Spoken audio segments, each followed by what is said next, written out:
Ya buat anak-anak muda, manfaatkan waktu ini dengan baik. Karena kalau 20 tahun ke depan kita tidak bisa memaksimalkan semua produktivitas yang dimiliki atau potensi yang dimiliki suatu daerah, suatu provinsi ataupun suatu negara, kita tidak akan bisa mencapai sebagai negara maju. Karena memang pada prinsipnya yang tadi saya sampaikan, life is like a cycling, the moment you stop you fall. Jadi hidup ya udah kayak menggayuh sepeda aja. Menggayuh sepeda itu kan bergerak terus. Ya. Artinya kalaupun gagal, besar juga pengalaman yang kita sudah dapat. Masa kita besoknya mau gagal di hal yang sama, kan enggak?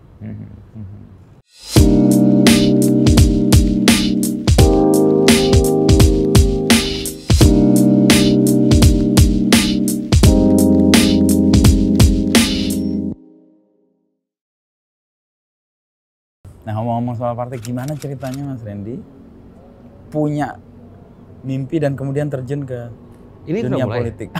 Hah? Udah. Serius? Saya pikir belum mulai. Jadi awalnya nggak kepikiran untuk masuk ke dunia politik, Mas. Kebetulan tadi saya cerita sedikit di awal kan, bapak saya, mama saya itu nggak ada yang lulus SD. Jadi memang udah konsentrasinya bikin usaha, ngembangin usaha, jadi pengusaha. Nah, alhamdulillah berapa perjalanannya orang tua tumbuh menjadi pengusaha di Kutai Kartanegara, bahkan di Kalimantan Timur. Nah, basic partai sendiri itu datangnya dari kedekatan bapak saya dengan beberapa pejabat-pejabat publik yang ada di sana.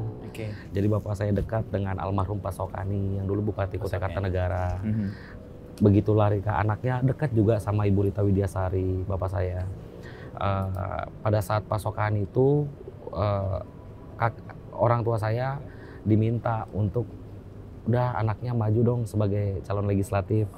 Nah, tahun 2004 bapak saya bismillah, kakak saya yang didorong untuk maju di legislatif dan akhirnya terpilih menjadi anggota legislatif 2004, 2009 dan 2014. Nah, setelah itu kakak saya sudah nggak mau lagi, udah nggak. Giliran adiknya dong kayak gitu. Ya nggak mau lagi. Setelah dia nggak mau lagi, udah kata bapak udah nggak usah masuk politik lagi lah. Oh, bapak malah. Bapak sudah ngomong udah nggak usah berkiprah di politik lagi.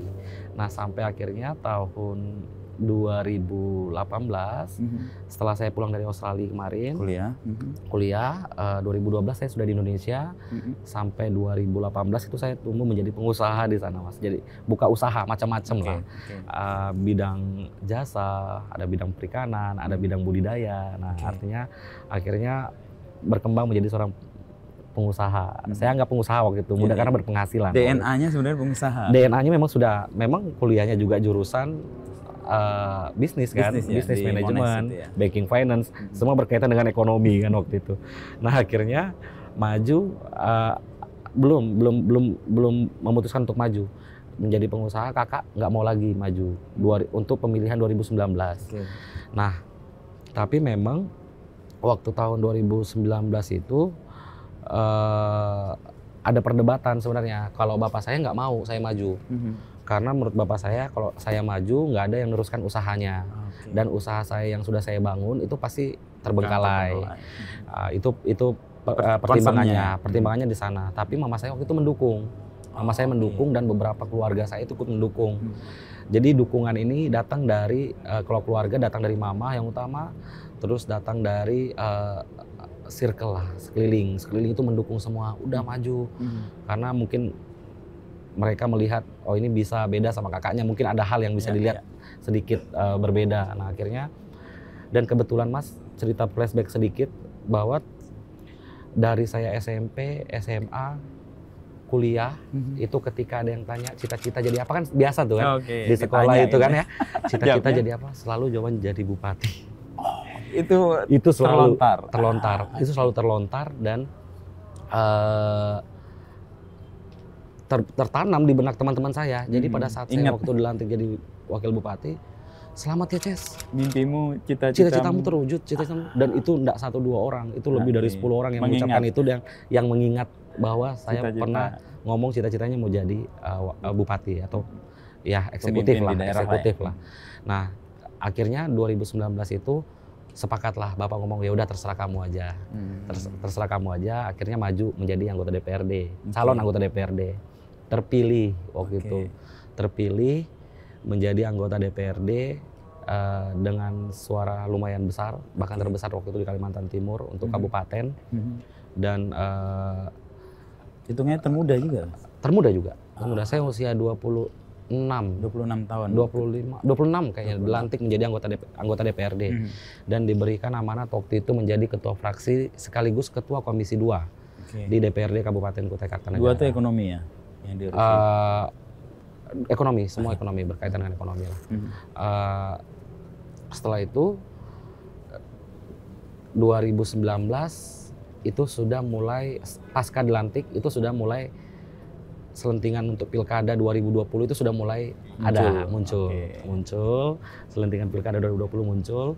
Nah akhirnya singkat cerita Pak Edi Damansyah datang waktu itu, datang ke Samboja, rumah orang tua. Ada saya juga pastinya.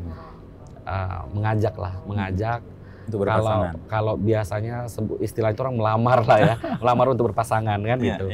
Mengajak untuk berpasangan dan pada saat itu keluarga besar dan saya sendiri menyatakan ya Bismillah, kita siap, untuk mendampingi, dan akhirnya 2020 mundur menjadi anggota DPRD 1,5 tahun saya jadi anggota DPRD, mundur, akhirnya Bismillah, ayo kita maju jadi wakil bupati bersama dengan Pak Edi dan terpilih 2020-2021 kami dilantik. Nah, tadi menyebut Samboja. Mas Randy kan juga ada buku Muda Beda yang tadinya Samboja tapi bertalenta. Itu cerita tentang apa? Perjalanan. Itu biografi, Mas. Sederhana aja, itu biografi yang menceritakan termasuk tadi saya cerita cita-cita saya tuh ada di situ. Terus proses saya kenapa saya harusnya 6 bersaudara, sebelum saya lahir meninggal 3 dan tinggal 3 bersaudara dan 5 kakak saya itu termasuk yang almarhum dan almarhumah itu semua lahir di Samboja. Saya lahirnya di Bone. Sesuatu yang berbeda. Itu di buku itu ada proses lahirnya kenapa akhirnya di Bone dan hampir lahir di pesawat itu juga ada diceritakan dalam buku itu. Sampai akhirnya meniti karir pendidikan dulu dari SD di mana, SMP di mana, SMA di mana, kuliah di mana, dan akhirnya menjadi pengusaha dan memutuskan untuk masuk ke dunia politik itu bagaimana itu dalam satu buku itu. Nah cerita sampai ke Mones itu tersasar, enggak, terpilih atau memang enggak, punya rencana ke sana sejak awal? Jadi tahun 2006 waktu itu saya ingat Piala Dunia di Jerman, Mas. Itu saya masih SMP kelas 3. Saya lulus sekolah waktu itu SMP, lulusan SMP, saya langsung ikut program pertukaran pelajar. Ada waktu itu salah satu course melakukan itu untuk melakukan course singkat di beberapa negara di Eropa. Saya ikut waktu itu beberapa bulan di sana. Saya ikut course itu dan kebetulan saya pilih waktu itu Eropa di Oxford. Saya di Oxford. Dulu saya pengennya itu kuliahnya di Inggris.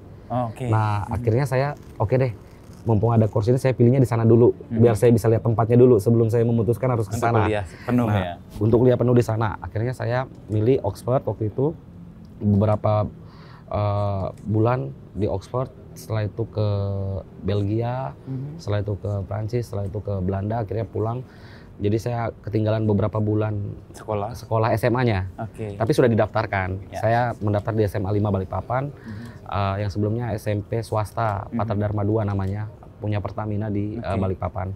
Nah itu saya balik, saya lanjut SMA. Nah pada saat saya balik itu ada pameran-pameran di hotel-hotel pendidikan lah, pameran pendidikan di hotel-hotel gitu. Itu ada yang penyalur kayak IDP, IF, kan itu ada penyalur beberapa lembaga pendidikan di Indonesia ini yang sudah terkenal, yang bisa menyalurkan mahasiswa ke luar negeri. Nah setelah saya melihat Eropa waktu itu, saya merasa takut, jauh banget, Mas. Jauh banget. Saya juga kan walaupun berani, ini bisa berani kemana-mana, merantau. Jiwa bonenya kan. Termasuk SMP, SMA itu saya ngekos pertama kali di Balikpapan, Mas. Tanpa orang tua. Tanpa orang tua yang tinggalnya di Samboja semua. Itu saya ngekos SMP kelas 1 loh, umur berapa tahun itu saya sudah ngekos. 13 tahun awal itu ya? saya ngekos, tinggal sendiri. Setelah itu kembali ke Indonesia, ada pameran tadi itu saya ikuti. Di situ ada program paket, mau kuliah di luar negeri apa enggak. Kebetulan saya tertarik sama negara Australia, karena yang tadinya saya pengen di Eropa, pas saya rasakan jauh banget, terus kayaknya Asianya banyak, cuma nggak yang sebanyak itu yang jadi agak-agak lumayan takut dan worry lah, worry-nya terlalu tinggi waktu itu. Akhirnya saya memutuskan, oke, saya mau di Australia aja deh, yang masih culture-nya Eropa, budayanya masih kental dengan Eropa, tapi Asianya dari Indonesia itu dekat. Nah, termasuk negara yang culture Eropa paling dekat dari Indonesia menurut saya waktu itu. Nah, akhirnya saya daftar, di situ dikasih tahu nih syarat-syaratnya. Udah semua syarat dijelaskan. Akhirnya syarat intinya itu kalau semester 1, 2, 3, dan 4, which is itu kelas 1 dan 2, Mas Randy waktu itu tidak ada yang nilai di bawah 7 dan lain, itu bisa langsung diterima ke college part 1 di tempat yang mau dituju, di Monash College. Belum Monash University nih, Monash College ya. Akhirnya saya kejar tuh. Bismillah, saya ikut paket yang ini aja, saya ikut kriteria yang ini. Otomatis saya udah selesai pameran itu, saya tinggal dong, Mas. Maksudnya saya nggak mikirin pendaftaran itu lagi, karena saya fokus sekolah aja. Fokus sekolah seperti biasa. Bahkan saya nggak ingat kalau saya sudah pernah daftar itu waktu kelas 2. Kelas 2 SMA tiba-tiba ada email masuk, Mas. Pas kelas 2 mau naik ke kelas 3. Emailnya itu menyatakan saya diterima. Dipanggil lah saya sama guru, wali kelas, kepala sekolah. Gempar dong? Gempar, satu SMA gempar. Adik kamu keterima di Monash College, terserah kamu aja. Terus di mana, akhirnya pulang ke rumah, nyampaikan ke orang tua, bahkan yang tahu sekolahan duluan, Mas. Baru orang tua? Baru penyalur kemarin itu nyampaikan ke saya kalau keterima beneran. Nah, baru akhirnya dengan pertimbangan yang diharuskan singkat karena harus memutuskan kan. Bismillah. Ke orang tua. Berangkat. Terus berangkat. Itu kelas 3? Kelas 2 naik kelas 3. Sudah college-nya ya, kelas. di sana. Sudah kenaikan kelas ke kelas 3. Berangkat ke Australia, udah masuk di Australia. Seperti biasa, tes IELTS dulu. Dulu udah bukan TOEFL lagi. IELTS. Sudah IELTS. IELTS dulu beberapa bulan. Alhamdulillah 3 bulan. Waktu itu 3 bulan sudah masuk kriteria, akhirnya langsung kelas. Kelas seperti biasa, program part 1, college part 2, baru masuk ke bachelor. Ya, pilihan program studinya memang minat dari awal atau ada program studinya langsung ekonomi. Bisnis, ekonomi. Ya, jadi ekonomi, saya memang dari part 1 itu sudah ekonomi, part 2-nya ekonomi. Bachelor baru yang spesifik major apa. Jadi majornya yang saya pilih waktu itu banking and finance, double major. Banking and finance and management. 2. Ya. Nah, proses untuk kemudian memilih dan kemudian hidup di sana sesuai dengan harapan nggak? Sesuai dengan harapan. Sesuai dengan harapan. Akhirnya balik ke Indonesia, udah di Indonesia, udah ngembangin usaha. Beberapa usaha, ada yang dibantu modal sama orang tua, ada juga yang mulai sendiri, inisiatif sendiri dengan resiko. Akhirnya terbangun beberapa usaha, sampai hari ini masih ada semua usahanya. Ada yang gagal nggak? Dan apa lesson learned? Banyak sekali. Yang saya itu dulu punya pikiran begini, Mas. Saya anak daerah. Dulu daerah saya itu sering dolok-olok hutan. Di Balikpapan pun saya sekolah, teman-teman saya bilang Samboja itu hutan ya. Banyak yang nggak tahu tentang Samboja kan. Apalagi waktu saya di Melbourne. Orang taunya Kalimantan itu hutan. Bukan Samboja aja yang dikira hutan. Balikpapannya pun yang kota pun dikira dikira hutan juga. Saya dulu punya cita-cita apa yang orang-orang kampung saya belum pernah rasakan, belum pernah punya yang seperti orang-orang kota punya, saya coba harus bawa ke kampung. Nah, akhirnya tumbuhlah pikiran beberapa usaha mulai dulu yang lagi happening distro, saya buka distro. Mulai happening warnet dulu, saya buka warnet di kampung. Saya termasuk yang pertama semua tuh, Mas. Buka warnet, bawa komputer dan orang main komputer di kampung saya. Rame futsal waktu itu. Saya bikin lapangan futsal di kampung saya. Termasuk travel, penerbangan saya bikin di kampung saya. Termasuk ya usaha-usaha yang memang masih rintisan lah ya. Rintisan dan anak muda banget karena memang ini modalnya berani aja dan tahu informasi aja bisa buka ini. Nah, akhirnya waktu itu saya buka beberapa unit usaha, berkembang as a business lah. As a business ada untungnya, ada bisa ngembangin yang tadinya di Samboja aja pindah ke kecamatan sebelah, buka cabang di kecamatan sebelah. Itu udah expand. Akhirnya berpenghasilan. Nah, untuk usaha-usaha yang rintisan yang baru dimulai, biasanya apa yang mau diambil sebagai pelajaran? Kalau misalnya kan resikonya cukup besar nih, dan kemungkinan gagalnya juga gede, tapi tetap jalan, itu sebenarnya mau... Kalau bisnis itu Mas, semua orang tahu lah, high risk high return, ya. Bisnis suatu bisnis yang banyak risikonya itu pasti hasilnya juga besar. Nah, ketika kita bisnisnya coba-coba dengan penuh keyakinan bahwa ini bakal berhasil, itu kan kita sudah mengambil resiko terbesar, resiko terbesar dalam sebuah bisnis. Oke, bismillah. Dengan modal yang sekian, kami yakin ini bakal bisa punya hasil yang sekian.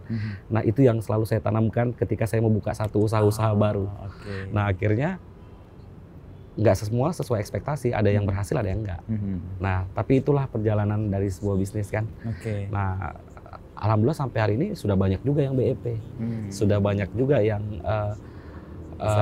bisa berkembang ke bisnis lainnya.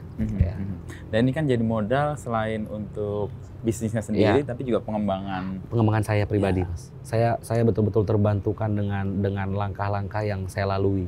Jadi mulai saya mencoba-coba bisnis itu, mulai saya mencoba kuliah luar negeri, mulai saya mencoba ikut pertukaran pelajar di Eropa kemarin, mulai saya berani ngekos di Balikpapan. Dan itu akhirnya membangun satu bentuk Randy Solihin seperti ini nantinya. Dan saya rasakan sekali efek dan dampaknya dari semua perjalanan saya, dari awal saya memutuskan jauh dari orang tua sampai akhirnya pulang lagi dari Australia dan mengembangkan bisnis. Semua ilmu dalam perjalanannya itu terpakai semua. Dan sekarang kembali ke Kukar dalam posisi yang cukup strategis di eksekutif. Apa mimpi dari Mas Randy terkait dengan pengembangan Kutai Kartanegara ini? Jadi Kutai Kartanegara, Mas, Kutai Kartanegara yang salah satu dulu saya sempat waktu SMP saya menjadikan Pak Sokani itu menjadi role model saya.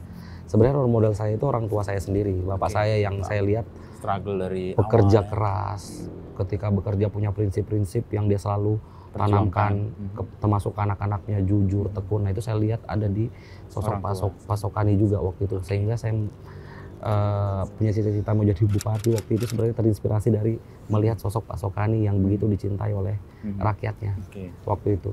Nah, akhirnya perjalanannya saya memutuskan masuk ke dunia politik, termasuk untuk ini semua diawali dengan rasa takjub dan role model saya kepada sosok-sosok yang tadi saya sebutkan itu, termasuk bapak saya di dalamnya. Nah, biasanya Mas, anak muda itu berpikir bahwa politik itu apa sih? Artinya kita milih si A, milih si B, kita ikut berpartisipasi di politik A, politik B, tetap aja kita kalau nggak kerja kita nggak dapat apa-apa, kita nggak bisa ngapa-ngapain. Padahal kan poinnya bukan itu. Poinnya kalau saya dari awal masuk ke politik karena saya merasa saya pengen berbuat terus untuk orang kampung saya waktu itu, Mas. Saya pengen membantu banyak orang. Nah, itu sebenarnya terlalu basic sebenarnya itu prinsip itu. Cuma memang itu yang saya tanamkan dari awal. Saya pengen bantu banyak orang. Kemarin termasuk pertimbangan saya akhirnya saya maju ke DPRD waktu itu. Saya pengen bantu lebih banyak orang. Nah, waktu saya jadi pengusaha, saya bisa bantu ratusan orang, Mas. Dari pekerjaan mereka. Saya bisa gaji, bisa menghidupi beberapa keluarga. Sehingga saya merasa, wah ini cita-cita saya terwujud nih. Saya sudah bisa membantu banyak orang, ratusan orang. Tapi ketika saya jadi anggota DPRD, saya rasakan juga, Mas. Efeknya. Yang tadinya ratusan, saya sudah bisa bantu ribuan orang nih. Saya bisa bantu ribuan orang nih ketika saya menjadi DPRD. Dengan banyaknya kebijakan-kebijakan atau aspirasi mereka yang saya coba tampung dan wujudkan. Nah, akhirnya pada saat jadi wakil bupati, yang tadinya ratusan ribuan, ini udah puluhan ribu yang saya rasakan. saya puluhan ribu yang saya rasakan karena dengan makin banyaknya kebijakan yang bisa saya ambil ataupun inovasi yang bisa kita timbulkan atau ciptakan, ini bisa berdampak ke belasan ribu bahkan puluhan ribu orang yang bisa menikmati apa yang kita perjuangkan. Nah, ternyata itu dasarnya awalnya kenapa akhirnya saya memilih untuk masuk ke eksekutif. Ya, langkah-langkahnya dari pengusaha, kenapa ke DPRD, terus akhirnya ke eksekutif, dan sampai hari ini dan kedepannya saya mau lebih banyak lagi membantu orang di Kutai Kartanegara. Nah, tapi pada intinya yang tadi Mas tanyakan bahwa pengennya gimana sih Kutai Kartanegara ke depan, saya pengen melihat Kutai Kartanegara ke depan itu bisa bersaing dengan daerah-daerah lainnya yang ada di, jangan di nasional dulu, di Provinsi Kalimantan Timur harus jadi yang paling besar. Bertahap lah ya. Bertahap paling besar karena apa? Karena Kutai Kartanegara ini punya keunggulan yang sangat besar. Baik itu dari pendapatan, sumber daya alamnya, baik itu sumber daya manusianya, ataupun geografis wilayahnya itu sangat memungkinkan untuk menjadi kabupaten maju di Kalimantan Timur. Nah, ini yang menjadi keinginan kita sebenarnya supaya nanti kedepannya Kutai Kartanegara ini bisa menjadi kabupaten yang bukan dikenal cuma dari sumber minerbanya, minyak, gas, dan batu baranya, tapi dikenal dari semua industri-industrinya, dari semua apa yang dimiliki, baik itu dari sektor pertanian dalam artian luasnya, baik itu dalam sektor sumber daya manusianya atau pariwisatanya, itu yang dikenal sama masyarakat luas bahkan di Indonesia. Ada potensi yang besar, baik dari sumber daya, sumber alam, manusia, lalu juga pertanian. Tapi juga ada fakta bahwa ada kemiskinan juga. Meskipun ada peningkatan, tapi itu sesuatu yang kalau politik dan kekuasaan itu bisa digunakan dengan baik seperti yang tadi Mas Randy disebut, itu kan harusnya bisa memuliakan semua yang mungkin kurang baik. Mas Randy melihatnya bagaimana? Jadi begini Mas, kalau kita bicara kemiskinan, indikator kemiskinan itu banyak. Jadi indikator kemiskinan itu banyak, termasuk di Kutai Kartanegara itu sendiri. Alhamdulillah, walaupun dengan turbulensi kemarin pandemi COVID-19 yang melanda pasca kami dilantik, bahkan waktu mulai kami kampanye dilantik, berapa 1,5 tahun, hampir 2 tahun kami menjabat, itu masih dilanda dengan COVID-19. Alhamdulillah tahun 2023 kemarin Kutai Kartanegara angka kemiskinannya berkurang walaupun masih 0,3 sekian, 0,3 sekian. Karena indikator kemiskinan di Kukar itu banyak. Bukan di Kukar, bahkan di Indonesia. Jadi kriteria kategori kemiskinan itu banyak. Termasuk yang paling besar dalam indikator tersebut adalah sanitasi yang baik. Nah, jadi angka persentase kemiskinan di Kukar didominasi dari sanitasi yang buruk. Saya mengaku itu, sanitasi yang buruk itu karena kondisi geografis Kutai Kartanegara, Mas. 20 kecamatan yang kita punya, wilayah hulu dan wilayah tengah Kabupaten Kutai Kartanegara, itu hampir semua wilayah itu pemukimannya berada di daerah aliran sungai. Yang dimana pusat pertumbuhan perekonomian sehingga berkembangnya penduduk dan rumah di sana itu berada di bantaran sungai. Termasuk juga usaha-usaha masyarakat kita banyak yang bergantung di bantaran sungai tersebut, baik itu keramba ataupun nelayan. Nah, di wilayah pantai, which is itu ada 7 kecamatan di sana, dari Samboja Barat sampai Morangkayu, itu berada di garis pantai, bibir pantai. Kebetulan Kutai Kartanegara punya garis pantai terpanjang di Provinsi Kalimantan Timur. Nah, itu juga sanitasinya sangat buruk. Bahkan banyak wilayah perkampungan itu kami atau dinyatakan sebagai kampung kumuh. Karena apa? Karena rumahnya itu yang berdempet-dempetan, rumah panggung yang ketika punya WC atau sanitasi itu langsung nyemplung ke sungai. Nah, itulah yang menjadikan indikator angka kemiskinan di Kutai Kartanegara termasuk tinggi. Bahkan ada yang kami dapati kemarin, Mas, itu dinyatakan sebagai keluarga miskin ekstrim, tapi punya emas segini, punya perahu, punya perahu yang ada mesinnya yang bisa dipakai untuk nelayan, bisa pakai untuk tangkap laut, tangkap sungai. Itu ada yang kami dapati. Nah, karena memang kriterianya karena sanitasi itu yang sangat buruk.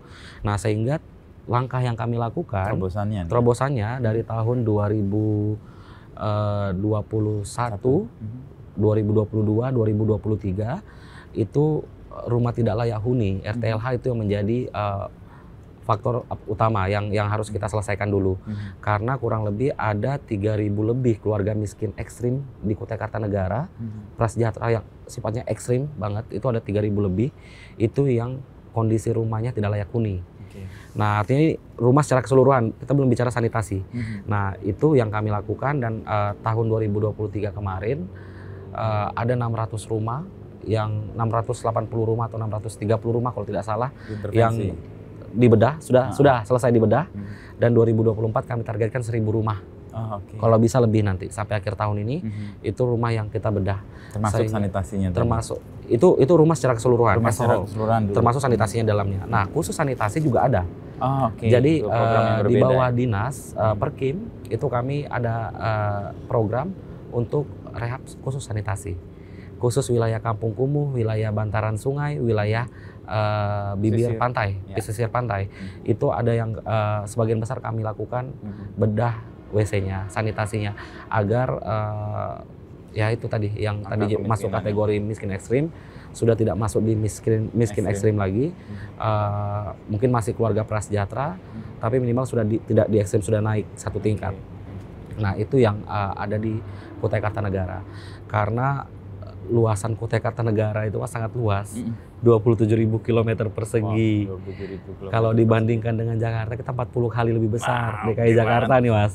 Kalau dibandingkan dengan Solo itu 112 kali lebih besar daripada kota Solo. Nah, sehingga memang rumah itu tersebar di 20 kecamatan, bahkan ada dua kecamatan kami itu belum terhubung oleh jalur darat. Nah, masih dikelilingi danau dan sungai. Nah, itu ada namanya Muarawis dan Muara Muntai di wilayah hulu Kutai Kartanegara. Sehingga tidak ada pilihan lain selain rumah panggung yang memang sanitasinya sudah seperti itu.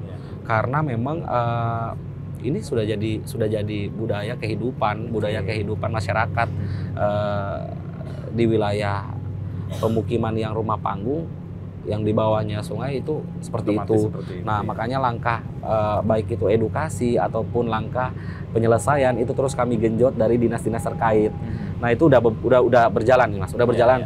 2023 udah ratusan sanitasi yang kami perbaiki, 2024 mudah-mudahan bisa ribuan sudah sanitasi yang kami perbaiki di 20 kecamatan di Kutai Kartanegara. Intervensi itu ternyata berdampak di angka yang turun tadi. Iya, itu intervensi itu sudah melihatkan tren positif dari turunnya berapa persen, 0, sekian persen. Selain daripada itu juga kerjasama antar semua stakeholder, baik itu semua organisasi perangkat daerah juga terus kami kencangkan, Mas. Terus kami kencangkan agar seluruhnya ini bergotong royong menyukseskan satu misi kita, yaitu penurunan angka kemiskinan dan penurunan angka stunting, yang semuanya sebenarnya berkaitan semua nih.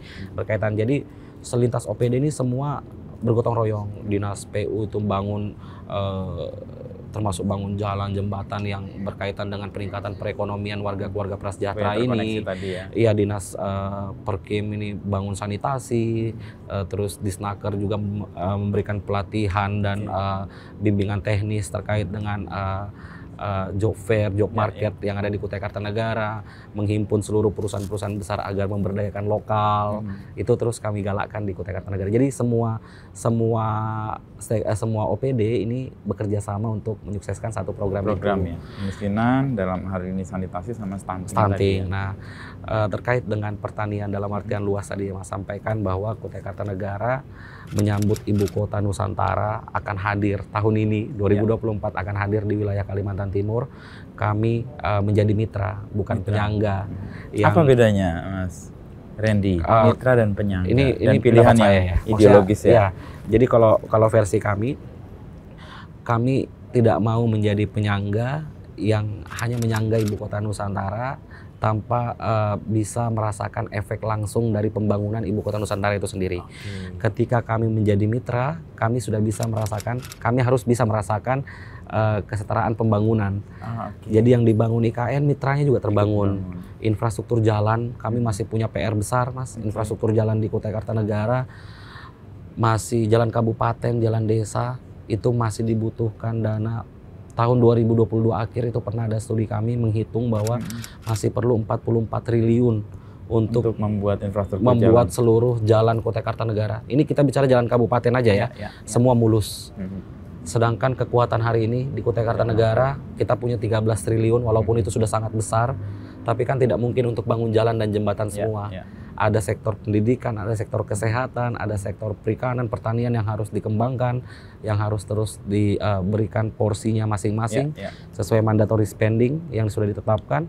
Nah, untuk sektor infrastruktur itu kami paling 25%, paling banyak sampai 30% untuk membangun. Jadi mungkin sekitar 4 triliun paling banyak. Paling banyak lagi 5 triliun itu bisa dipakai untuk jalan dan jembatan. Kalau 44 triliun yang kita butuhkan berarti kita butuh 11 tahun Mas untuk bikin semua jalanan di dan sambil jalan kan yang lain juga rusak. Yang jadi. Belum selesai yang ujung, yang awal kita kerjakan udah rusak kembali. Nah ini makanya dengan hadirnya IKN dan menjadi mitra, kami sangat bersyukur karena kami tahu bahwa kami pasti akan kecipratan dalam pembangunan infrastrukturnya. Nggak boleh nggak. Dan ini terrefleksikan nggak dalam kurun waktu 2-3 tahun? Sejauh ini ada. Sejauh ini ada, walaupun belum masif dan belum signifikan. Nah, tapi kami harap karena kami paham Mas, hari ini konsentrasi semua kementerian itu berfokus kepada WP1 sampai WP3 pembangunan IKN sendiri. Karena yang inti dulu harus diselesaikan. Kami paham. Dan kami akan menunggu itu sampai itu selesai, masuk ke tahapan berikutnya, harusnya Kutai Kartanegara sudah kecipratan juga. Pembangunan di wilayah kami dari Kutai Kartanegara menuju Kutai Barat, dari Kutai Kartanegara menuju Kutai Timur, itu semua harus mulus ketika IKN itu jadi. Nah, itu kan akan menjadi semacam luasan atau dampak dari IKN sendiri kan? Betul. Kalau itu daerah-daerah mitranya itu juga berkembang. Nah, kaitannya dengan sektor pertanian tadi, pertanian dalam artian luas bahwa Kutai Kartanegara hari ini sudah bisa menjadi lumbung pangan di Provinsi Kalimantan Timur. Apa produk pangannya? Padi? Padi. Kita bicara dari persawahan Mas, persawahan bahwa Kutai Kartanegara hari ini bisa menjadi lumbung lumbung pangan beras khususnya di Kaltim. 48% beras yang beredar di Kalimantan Timur itu dari Kutai Kartanegara. Walaupun kami masih ada juga bawa beras dari Sulawesi dan Pulau Jawa. Nah, tapi setidaknya ini menunjukkan tren positif dari tahun-tahun sebelumnya bahwa hari ini produksi kita di Kutai Kartanegara sudah meningkat. Nah, seiring dengan program kami, program Pukar Idaman ini sudah kami tetapkan di RPJMD kami, itu ada program pembangunan sektor pertanian, kawasan pertanian berbasis kawasan, sektor pertanian berbasis kawasan yang sudah kami tetapkan di lokus-lokus beberapa kecamatan yang potensinya memang besar sekali. Apa yang membedakan satu kawasan lain dengan kawasan yang satunya? Beda. Jadi tadi saya bilang, jadi atau... dengan 20 kecamatan Kutai Kartanegara ini semua punya potensi yang berbeda-beda. Kami ada kecamatan yang belum terhubung oleh darat, itu masih danau dan sungai, sehingga tidak mungkin nanam padi kan Mas. Artinya ada produknya.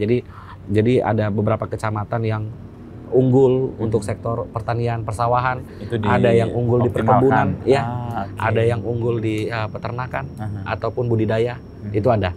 Jadi ada 5 kecamatan yang memang sudah dikhususkan untuk menjadi sektor utama lumbung pangan yang berbasis kawasan di Kutai Kartanegara. Nah, itu yang terus kami gencarkan dan kami meyakini potensinya akan terus meningkat.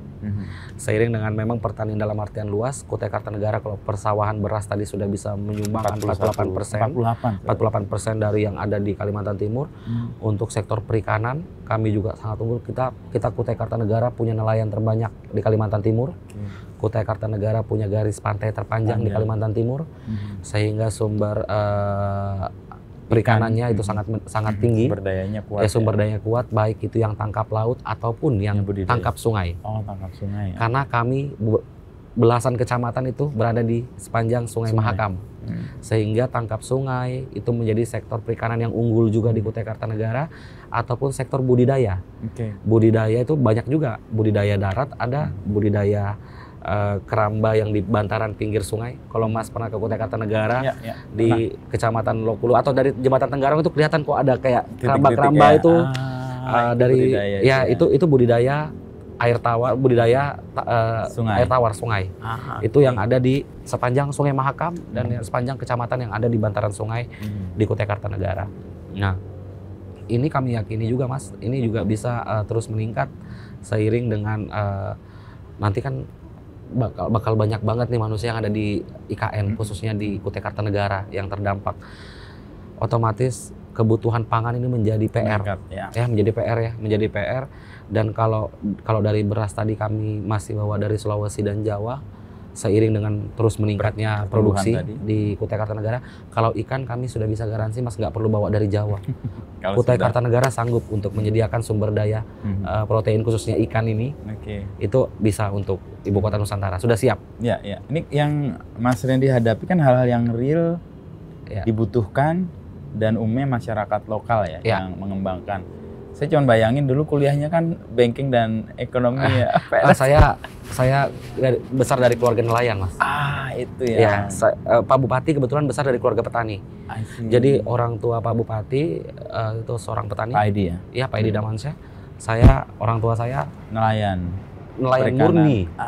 Dari situlah. Pure nelayan. Iya. DNA-nya ada dan memang saya dan bapak saya juga termasuk salah seorang penggerak nelayan yang ada di wilayah pantai. Jadi dengan concern yang fokus untuk pertanian dan perikanan. Bapak nggak khawatir lagi ini bisa mengembangkan dan melanjutkan. Apa yang diusahakan dan kemudian bermanfaat untuk banyak orang di Kaltim dan mungkin di Jadi udah nggak salah sebenarnya. Pilihan dulu itu. Komplit sebenarnya. Ada petaninya, ada nelayannya. Jadi satu. Nah, apa yang orang nggak tahu tentang Kukar, Mas Randy? Dan sebagai kepala di eksekutif wakil, lalu juga sebelumnya juga di legislatif, kan pasti intens. Ini orang kok nggak paham Kukar ya sebenarnya? Hal-hal gini Mas, jadi Kutai Kartanegara itu semua orang di luar Kukar, khususnya di luar Kaltim, tahu Kutai Kartanegara itu daerah kaya. Persis. Tapi kayanya itu cuma kaya akan 3 hal nih, minyak, gas, dan batu bara. Ya kan? Itu mungkin Mas juga di sini juga pahamnya Kutai Kartanegara itu kaya. Atau kalau pelajaran sejarah dulu sebagai kerajaan Kutai. Itu. Nah, orang pahamnya itu dan salah satu budaya kerajaan Kutai. Kerajaan Kutai tertua juga di Indonesia kan.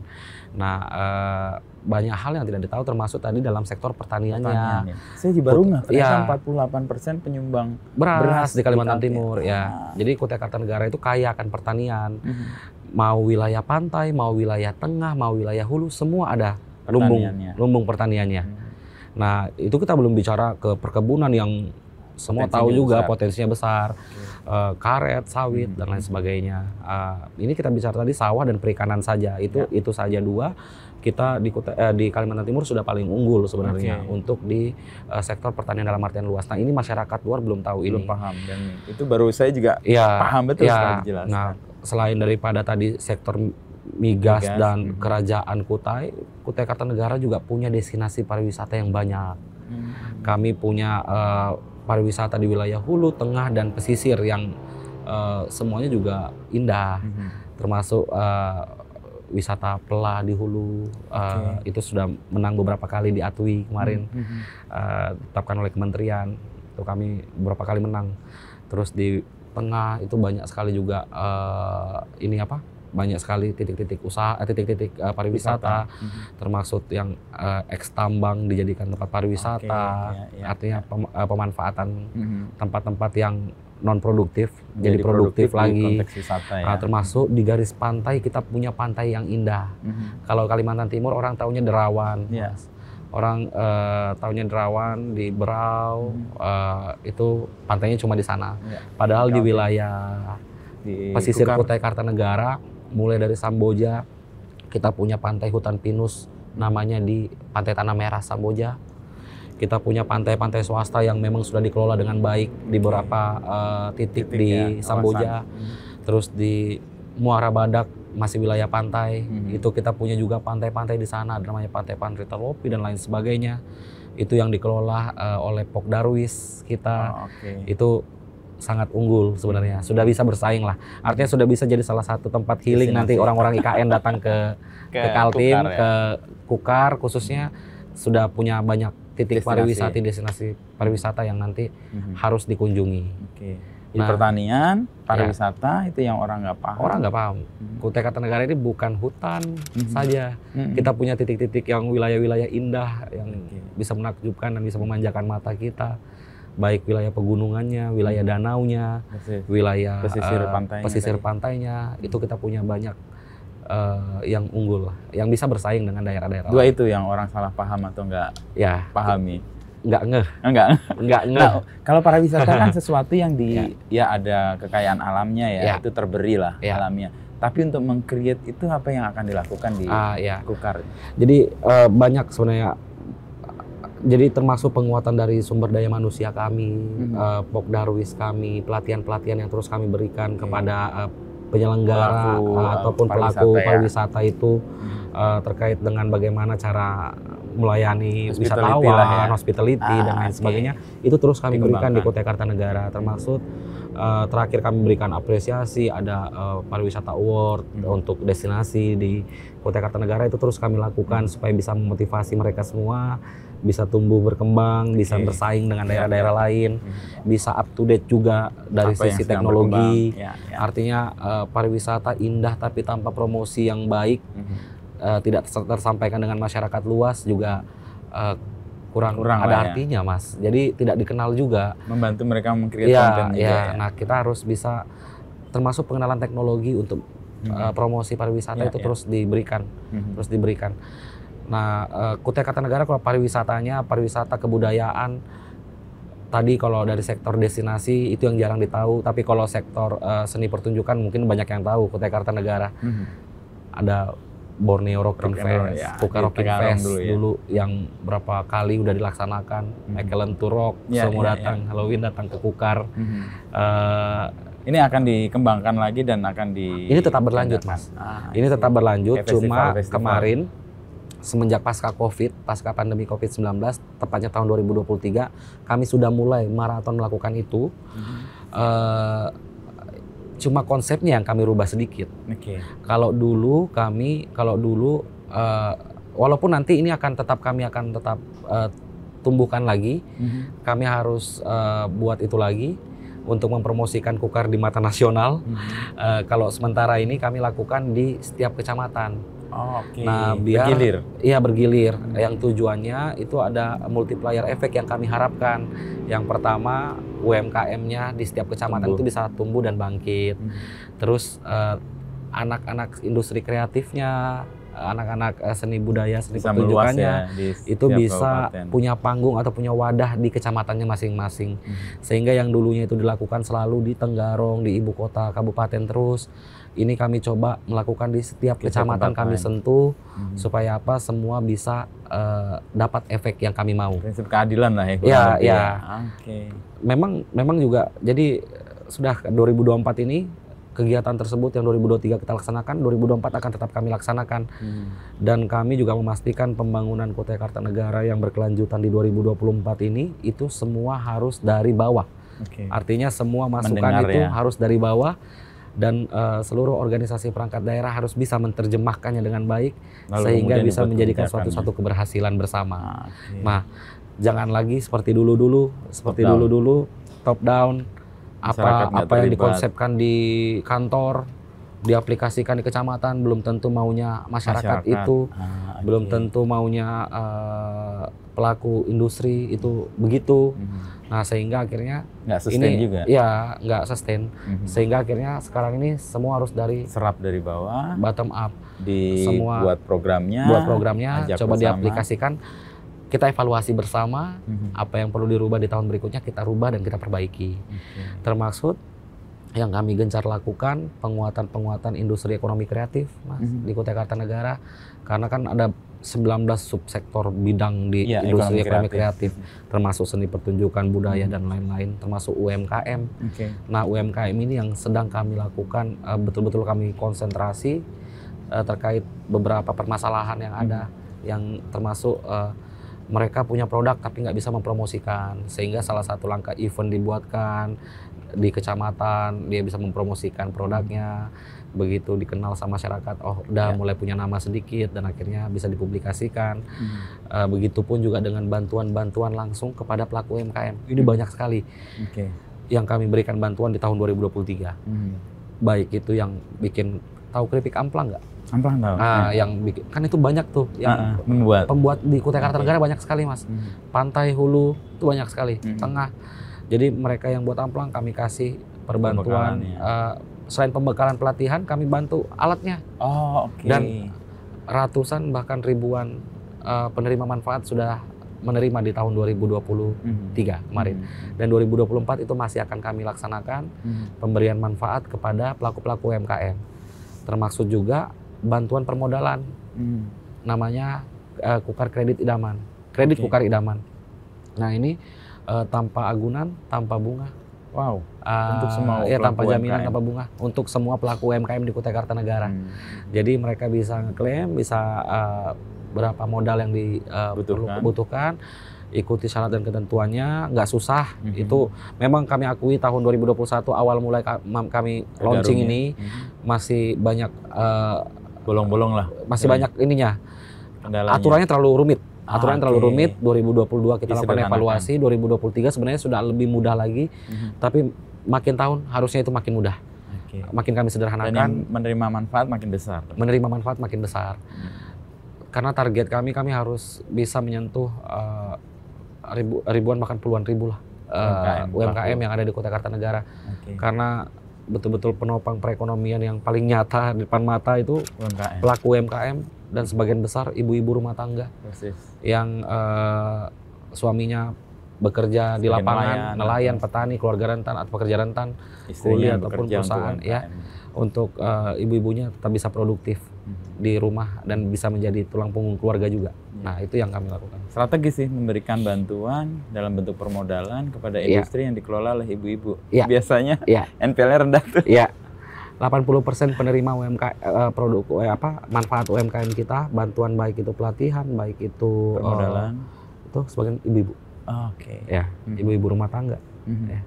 Nah dari subsektor tadi industri kreatif yang mau jadi fokus di Kukar apa aja Mas? Nggak mungkin semuanya juga. Nggak mungkin Mas. Jadi hari ini Kukar berfokus tuh pertama UMKM-nya. UMKM yang tadi ya. Kedua itu destinasi pariwisata. Tadi yang kedua yang orang nggak paham. Nggak paham. Termasuk pengembangan sumber daya manusia kita dalam hal hospitality dan lain sebagainya. Yang ketiga industri ekonomi kreatif dalam bidang seni pertunjukan. Makanya banyak festival itu. Banyak festival yang dulu festivalnya besar satu titik. Kalau ini nggak kecil-kecil, tapi di setiap kecamatan bisa merasakan, setiap kecamatan bisa dapat efeknya, efek UMKM yang kita maksud. Karena bayangkan saja Mas, di satu event yang dibuat itu hadir 10.000 sampai 20.000 pengunjung. Satu orang membelanjakan uang 20.000 di kecamatan itu, di desa itu. Multipliernya ya. 20.000 pengunjung itu berarti ada 400 juta sampai 400 juta ya. Uang yang berputar di kecamatan itu satu malam. Otomatis perekonomian warung-warung kelontong sana, penjual bensin eceran di sana, penjual pentol, penjual es, semua pasti mendapat manfaat itu. Dan memang kami juga sudah melakukan survei dan riset, dan itu memang berdampak kepada pelaku-pelaku warung-warung kelontong, baik itu pedagang-pedagang kaki lima yang berada di wilayah-wilayah di garapnya event-event itu. Jadi prinsip keadilan dengan membuat festival kecil-kecil di kecamatan itu terobosan juga untuk ekonomi lokal naik, dan tadi persoalan soal kemiskinan setidaknya bisa tersolve dengan adanya. Termasuk juga ini Mas, pelaku paguyuban seni budaya yang ada di kecamatan-kecamatan. Mereka punya panggung, artinya, dan kami punya satu konsep yang sebenarnya nggak pernah kami sampaikan, cuma memang ini sudah terkonsep di setiap kecamatan bahwa 70% dari pengisi acara itu harus lokal.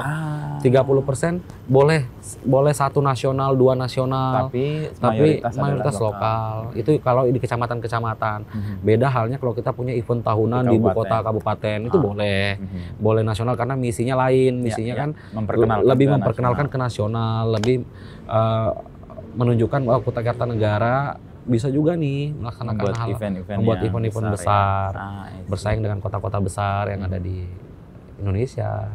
Saya kebayang apa kompleksnya atau banyaknya hal yang harus ditangani ketika mengelola kabupaten, apalagi yang luasnya tadi ya, 27.000 kilometer persegi. Dan banyak sekali. Dan Mas Randy kan anak muda nih yang baru sekarang baru 32 tahun. Apa pesan Mas Randy untuk anak-anak muda yang umumnya kan apatis ya ke politik? Dan Mas Randy kan masuk dan ternyata banyak hal yang bisa dilakukan. Meskipun juga banyak juga yang terjerumus ya. Apa pesan Mas Randy? Jadi Mas, hari ini bonus demografi. Sering disampaikan oleh Bapak Presiden kita bahwa 2045 itu menjadi Indonesia emas. Iya benar saja, kalau bisa dimanfaatkan dengan baik hari ini. Nah, pesan saya buat anak-anak muda, manfaatkan waktu ini dengan baik.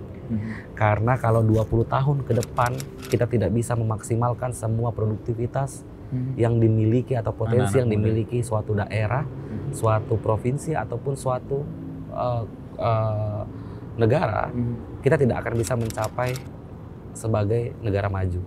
Nah, semuanya kan harus bergotong royong nih. Semua harus gotong royong. Artinya dari semua generasi semua harus bergotong royong. Khususnya yang masih produktif, bonus demografi. Yang usia 15 sampai 60 tahun, yang masih bisa bekerja, ayo bekerja. Yang masih bisa mencetuskan ide ataupun inisiatif, ayo kita berinisiatif dan bikin ide-ide yang bisa membantu melakukan, bisa membantu untuk menjadi suatu pengembangan diri kita dan untuk daerah kita. Artinya terus berbuat, karena sekarang keren sebenarnya Mas. Sekarang anak muda keren-keren semua karena sudah banyak yang punya penghasilan di usia yang muda, tapi juga masih banyak yang belum melek itu dan masih tertinggal dan bahkan terjerumus sifatnya.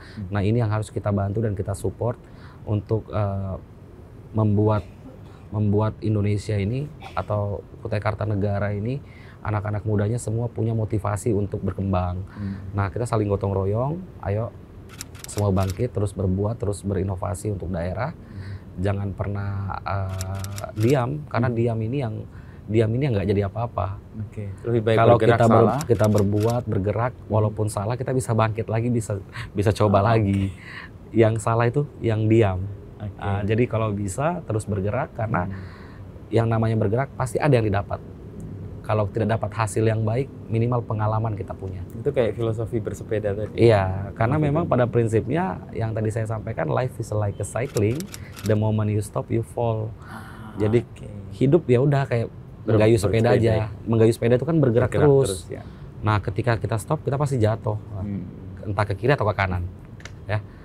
Kalau ke kiri mungkin ke paret, kalau ke kanan mungkin ada mobil, kendaraan lain. Nah, yang salah itu ketika kita diam. Udah bergerak terus saja, jangan takut salah, karena pasti ada hasil yang bisa kita ambil. Nah, umumnya anak-anak muda itu berdiam dan takut bergerak itu karena melihat resiko. Dan Mas Randy kan dalam perjalanan udah SMP aja udah berani ambil resiko tuh. Sekolah SMP loh, itu kan 12 tahun. Pisah dari orang tua untuk alasan yang lebih besar, sehingga mengusir rasa takut itu untuk belajar komputer atau pakai komputer. Itu gimana membantu atau tips lah anak muda untuk menghandle rasa khawatir atau takut yang besar sehingga mereka diam? Jangan pernah takut Mas, karena sesederhana makin tinggi resikonya makin besar hasilnya. Jangan khawatir, makin banyak resikonya makin besar hasil yang akan kita petik. Percayalah, yakinlah. Artinya kalaupun gagal, besar juga pengalaman yang kita sudah dapat. Masa kita besoknya mau gagal di hal yang sama, kan enggak. Mumpung masih muda, coba manfaatkan waktu. Ambil semua chance, ambil semua peluang, ambil semua kesempatan, coba semua peluang yang ada. Sehingga kita bisa terus berbuat, nggak diam. Itu yang mendasari Mas Randy juga mengambil resiko kos sejak SMP, lalu SMA, pergi ke Eropa untuk uji kan itu sebenarnya. Iya, untuk uji. Dan saya pakai semua Mas. Hari ini saya merasakan semua pengalaman-pengalaman, bersosialisasi dengan orang-orang baru, bersosialisasi dengan masyarakat saya. Itu kayak life skill ya, soft skill yang. Jadi saya pernah ketemu dengan berbagai macam orang di tempat baru yang nowhere lah, saya nggak tahu ada di mana waktu itu. Saya bisa belajar menghargai budaya orang lain. Saya bisa bisa belajar mandiri ataupun struggle di tempat baru. Itu saya nikmati semua dan alhamdulillah hari ini saya bisa ngambil manfaat itu semua. Walaupun di perjalanan saya itu nggak semuanya mulus keberhasilan, banyak kegagalan yang nggak mungkin saya ceritakan semua. Banyak sekali kegagalan. Ya. Tapi dalam satu konteks ada satu yang lihat, kalau Mas Randy kan ada privilege, bapaknya punya usaha, untuk mereka yang tidak memiliki privilege, untuk mengambil resiko dan sebagainya. Buat aja sesuai dengan kapasitas diri, artinya kemampuan yang kita punya. Saya kalau punya privilege jadi calon presiden saya juga mau, Mas. Ya kan tapi saya nggak punya itu. Artinya saya kemampuan saya hari ini cuma di sini, ya saya pakai yang ada di sini aja. Saya nggak muluk-muluk juga mau langsung kemana enggak. Artinya apa yang ada di depan mata, apa yang bisa kamu lakukan, yes do it. Just do it. Jadi nggak usah mikir panjang. Yang penting itu tidak merugikan orang dan itu bisa membuat orang lain bahagia. Kenapa harus kamu tahan? Lakukan aja. Nggak mesti semua tentang materi atau pakai uang. Artinya ketika ada, udah coba kerjaan A, kerjaan B, kerjaan C, coba aja dulu, nggak usah dipilih-pilih. Nah sekarang banyak anak-anak Gen Z yang milih-milih nih, Mas. Iya, betul. Milih-milih, saya maunya kerja langsung. Yang waktunya fleksibel, saya maunya kerja yang ini, nggak gitu konsepnya. Pokoknya sekarang apa yang di depan mata, kalau kamu bisa jangan ngeblok diri untuk mencoba. Lakukan aja dulu. Pasti ada hasil yang gerak. Jangan diam. Kalau diam, terjatuh ke kiri atau ke kanan. Makasih Mas Randy. Thank you. Ngobrolnya nih. Thank you. Ada banyak hal yang saya baru dapat, yang saya agak amazed itu SMP loh, berani keluar dari rumah. Anak bontot lagi. Anak bontot. Anak terakhir. Ini sudah kan? Sudah.